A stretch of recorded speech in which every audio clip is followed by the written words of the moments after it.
to stay, and nothing's gonna take it away. Joy down in my soul, I'm gonna let this feeling take control. Whatever comes my way, I'll be okay. 'Cause I've got joy. Oh, I've got joy. Come sunshine or rain, when things don't go my way, still my joy can stay. 'Cause you give me blessings every day. I've got joy down in my soul, I'm gonna let this feeling take control. Joy down in my soul to stay, and nothing's gonna take it away. Joy down in my soul, I'm gonna let this feeling take control. Whatever comes my way, I'll be okay. 'Cause I've got joy. Ooh, I've got joy. You fill my heart with hope. You're everywhere I go. So even if I'm feeling low, I still got this one thing, this I know. I've got joy down in my soul, I'm gonna let this feeling take control. Joy down in my soul to stay, and nothing's gonna take it away. Joy down in my soul, I'm gonna let this feeling take control. Whatever comes my way, I'll be okay. 'Cause I've got joy. Oh, I've got joy. Every new sunrise gonna fix my eyes on the one who never fails. I'm gonna make some noise 'cause you give me joy, and it's never ever going away. Every new sunrise gonna fix my eyes on the one who never fails. I'm gonna make some noise 'cause you give me joy, and it's never ever going away. Whoa, 'cause I've got joy. Ooh, I've got joy, yeah. 'Cause I've got joy. Whatever comes my way, I'll be okay. Oh, I've got joy.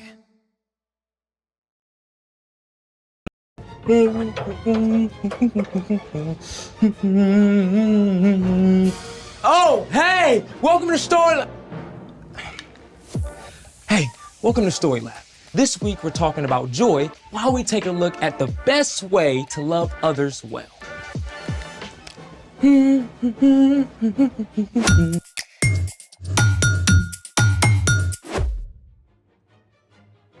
Hey, I'm Zeke. And that's Carter. And we're talking about joy, which is choosing to celebrate what God is doing. Carter. What? Oh! Hey, I'm Carter. I already said that. And we're talking about... Yep, already did that. Sorry, I just got a little carried away. You wanna let us in on your tunes? Sure thing. What is this? Tchaikovsky's 1812 Overture. Oh, I didn't know classical music was your jam. Yeah, well, this piece uses live cannons. Wait, what? Hold the bus. Live cannons? The composer Tchaikovsky wrote this piece of music to celebrate a victory in battle. The orchestra actually used cannon blasts as part of the music, and churches rang their bells too. That's insane. I gotta hear it again.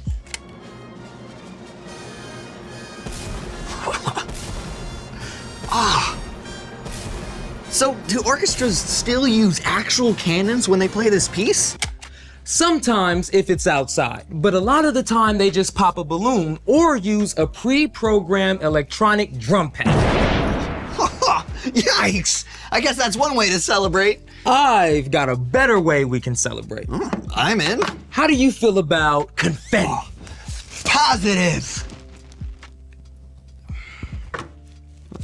Well, that was positively underwhelming. You can't just toss confetti, you have to launch it. Ah, I see where this is going. Let's make it. You only need a few basic supplies to make a confetti launcher. AKA confetti cannon. We've got a plastic syringe, tubing, construction paper, tape. And lots of confetti. Step 1, cut a square piece of construction paper and cut a curve on one end. Then roll it into a funnel shape so the narrow end can just fit over the plastic tubing. Tape the funnel securely.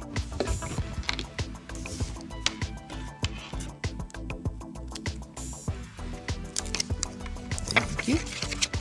Step 2, put the funnel over the end of the plastic tubing and tape it in place. You want to make sure that the seal is airtight. Okay, whew, ready for confetti? Oh, hey, that rhymes. Ready for confetti with a Yeti who likes spaghetti?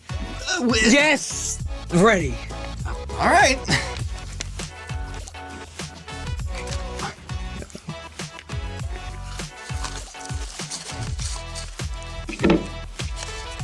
Okay. Confetti at the ready. Then cue the music. Oh, here goes.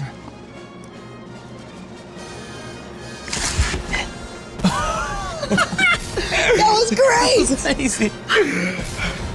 Let's see it again.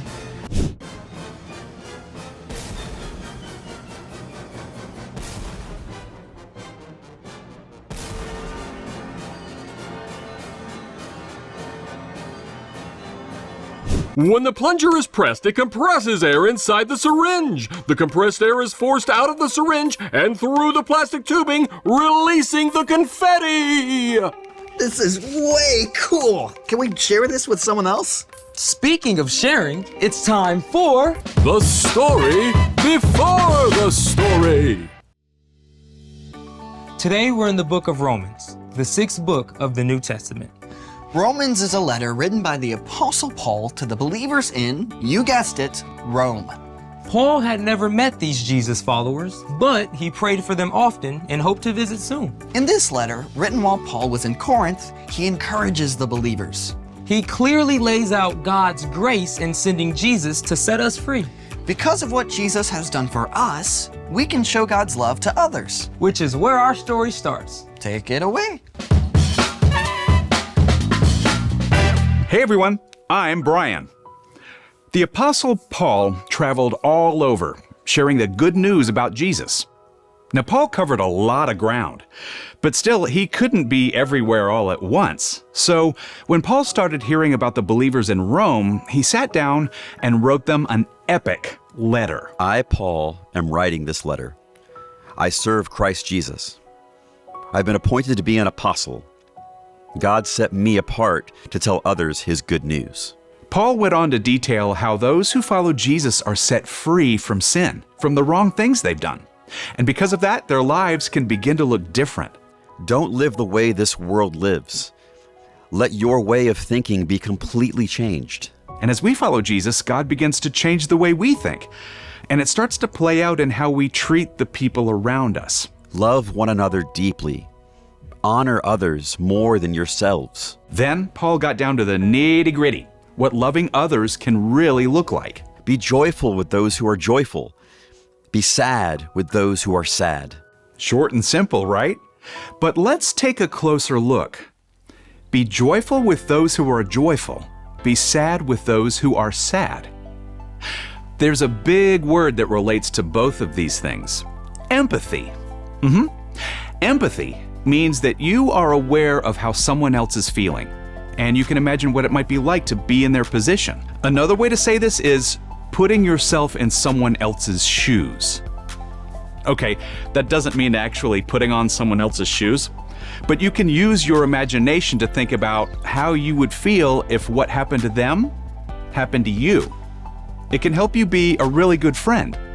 When Paul told us to be joyful with those who are joyful and sad with those who are sad, he simply meant we can love others well by showing empathy. But that's not always easy. I mean, maybe your friend is really excited about their math grade, even though it doesn't seem like a big deal to you.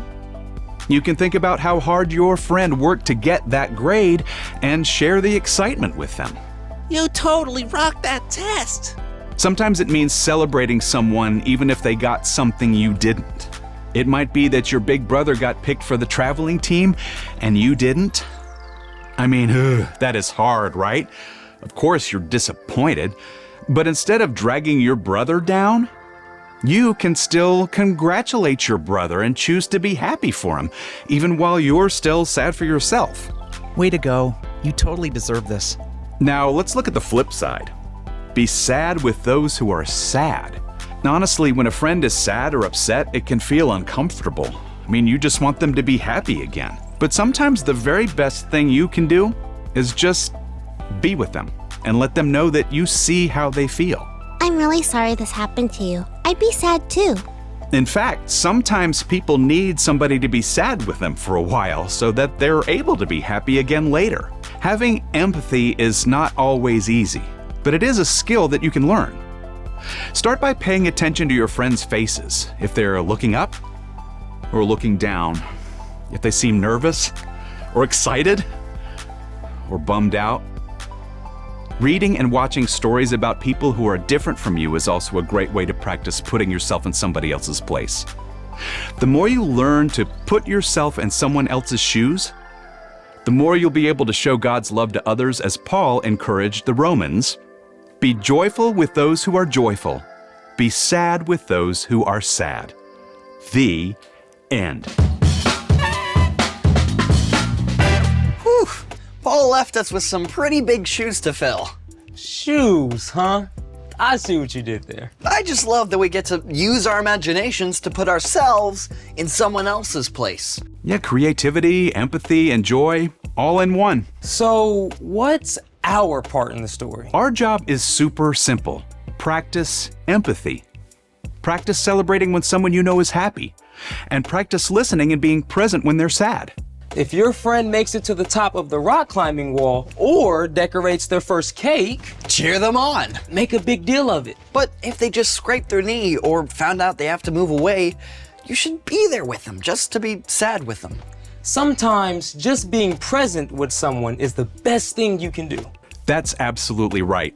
Choosing to be with somebody in their sadness might even help them to be able to find joy, even if it's not right away. If empathy doesn't feel easy, ask God for help. Because empathy is God's idea. Exactly.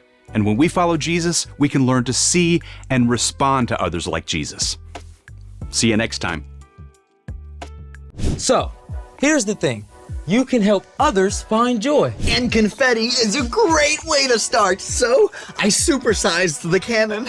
You ready? I'm ready. Okay, 3, 2, 1. Look at it! It's everywhere! I feel One more the in, joy, one more bro. in. Whoa! There it goes! Oh, look at it. Oh. Now maybe we should empathize with whoever has to clean this up. You mean like us? Oh. Right. Thanks for joining us in the Story Lab. See you next time. I got the floor.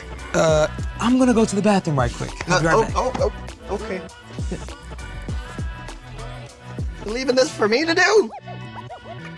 What'd you say?